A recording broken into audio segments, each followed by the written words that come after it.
আমি press statement দিয়েছি যে এটাকে আমি এই অগ্নিকাণ্ডকে আমরা নিন্দা জানাই।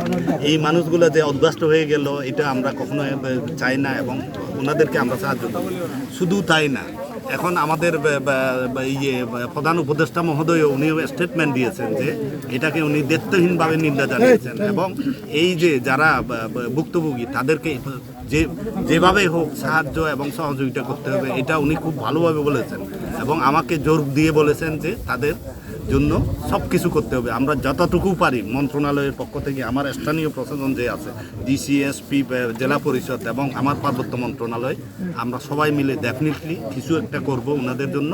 এবং আপনারা যেটা বলেছিলেন এই জায়গার অধিকার নিয়ে আইনের একটা নির্দিষ্ট একটা গতিপথ আছে, আইনের ভিতর থেকে আমরা সব কিছু করে দেওয়ার চেষ্টা করব এবং এই জিনিসগুলি আজকে ডিসি এবং এসপি মহোদয়েরা খুব ভালোভাবে শুনেছেন।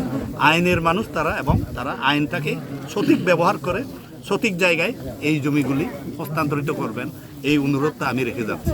আপনাদের 17-18টা বাড়ি তুলে দিতে আমাদের মন্ত্রণালয়ের অসুবিধা নাই। এটা খুব ছোট একটা অ্যামাউন্ট, ছোট টাকা, এটা খুব বেশি হবে না। আমরা যেভাবেই পারি আপনারা ইমিডিয়েটলি যেন ঘর বাড়ি পান আমরা ওই ব্যবস্থাটা করে দেব।